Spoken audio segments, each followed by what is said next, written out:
Welcome back everyone, if you're new here. Welcome aboard! What I do on this channel is basically review films I've watched for the first time, most of them anyway, for a certain theme like an Oscar video, a review on a musical, and so on and so forth. Some of them were awesome, some were just okay, and others I'd rather forget.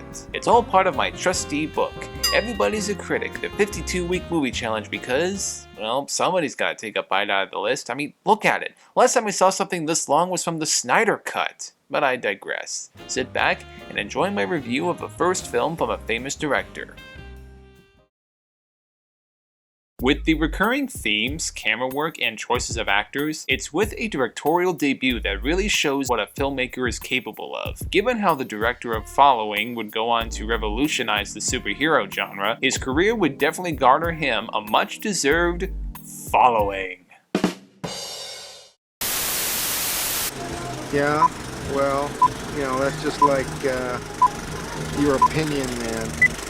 The 1998 psychological thriller Following is the directorial debut from writer-director Christopher Nolan. The film's story is told by an anonymous struggling writer played by Jeremy Theobald, who occupies his own story as the protagonist. In finding inspiration for his debut novel, he constantly stalks people in search for inspiration. Along the way, he encounters a man named Cobb, played by Alex Haw. Coincidence? I think not!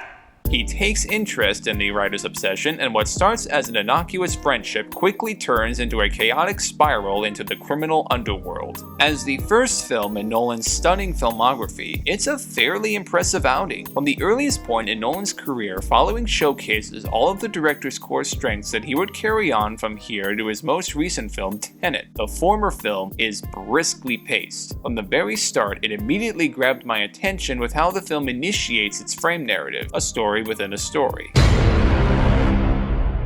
The intentional mundanity that Nolan establishes within the core narrative creates a perfect contrast to the suspenseful events that follow. The writer's motivation is very simple: stalk people and find inspiration for his novel. There lacks a backstory that contextualizes his motives, but both the protagonist's sheer obsession and the overall presentation still make this interesting. In fact, the less we know about the writer's motives, the more fascinating his obsession becomes. Because Nolan knows exactly how this story will play out, he keenly lets us know exactly what we need to know and withdraws what we don't have to know. There's a scene where Cobb and the writer break into someone's apartment room, and the former deduces the resident's persona through their library. In fact, there's something darkly humorous about a writer who barely knows how to draft, yet this mysterious criminal knows exactly of the tenant's identity just through the latter's bookshelf. This really sets in stone how both seductive and dangerous Cobb comes across as a character. This is yet another aspect that Nolan nails within his films: the rivalry. Whether his films pit two magicians or Batman and the Joker together, the camaraderie in Following contextualizes this dark influence as something much more immense than even the hero can understand. It also helps that the performances by Theobald and Haw feel as natural as they do. Because the story itself poses as ordinary and uneventful, the overall structure and thriller type approach helps to turn it into something much more unassuming and suspicious, making a harmless encounter with a stranger like Haw the effectively suspenseful catalyst as he is. Even on an independent budget of $6,000, Nolan commands such savvy economy within his filmmaking craft. When making the film, Nolan had scenes quickly rehearsed and natural lighting was used in place of studio ones. Not to mention the film was entirely shot in black and white in 4:3 to make up for the expensive and finite film stock of 16mm cinematography. Despite the budgetary contrast between Following and something like The Dark Knight Rises, films with a practical attention to detail to production design, Nolan's approach to his production in the former creates a vision that felt carefully realized and totally hands-on. This is also thanks to how he cleverly hides all those technical limitations with his constantly engaging narrative. There's a scene where someone gets bludgeoned to death off screen, and by today's standards, anyone honestly could have achieved it with iMovie software. Because of how engaging this elaborate narrative feels, however, the final cut of the film feels all the more sincerely realized. When I think of Nolan's most recent oeuvre, titles like Dunkirk, Inception, and the Dark Knight trilogy come up. Epic films of such gigantic set pieces brought to life with immaculately practical special effects, as well as mind-bending concepts of identity, reality, and time time that elevate the cerebral potential of a Hollywood blockbuster. It's also with his comparably smaller works like Memento, Insomnia, The Prestige, and with Following that even when Nolan's not making a blockbuster, his succinct sensibilities make these works feel so raw yet subtle. While I don't consider the latter work as an extraordinary film, it still stands as an excellent testament to the director's tightly economic approach to filmmaking. Nothing feels wasted, not a single piece feels out of place. Is its presentation bare bones and stripped down? Yeah, but Nolan still does wonders with what he's given. Who would have thought that such a constrained film production would lead to a vision that still feels intensely calculated and cinematically tight to such a surprising degree? This is a director that played a serious role in my formative years as a cinephile, and watching his earlier and smaller roots make me appreciate his recent work so much more. While Steven Spielberg is still my favorite director ever, it's Christopher Nolan, who is the only filmmaker that I can safely say who's not only failed in making a bad film, but even in his worst films I can consider really good. Overall, Following is a solid debut from a director who would go on to become one of the most illustrious and challenging filmmakers currently working in Hollywood. If you're a fan of Nolan's work, twisty psychological thrillers, or even of independent filmmaking, then I think you're really going to enjoy this one. It's much more succinct and self-contained than his more recent work, but that's what makes it so special. On a scale of 1 to 10, Following is definitely an obsessive tale.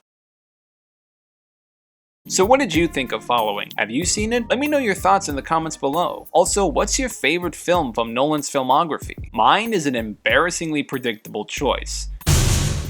I saw it when I was 14 years old and it blew my mind when I first saw it in the theaters. To this day, I still cherish the film as one of the most essential films during my most formative years as a cinephile. If you've liked what you've seen, then hit that like button, share this video, subscribe to my channel, and ring the bell so you'll know when I release my future videos. You can also find me on Twitter and Instagram at FilmGeekDave, as well as my Letterboxd account for all the other films I watch in my free time. That's all for today, and I'll see you next time when I review a film that's based on a true story.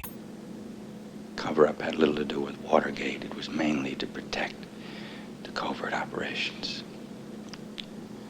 It leads everywhere. Get out your notebook.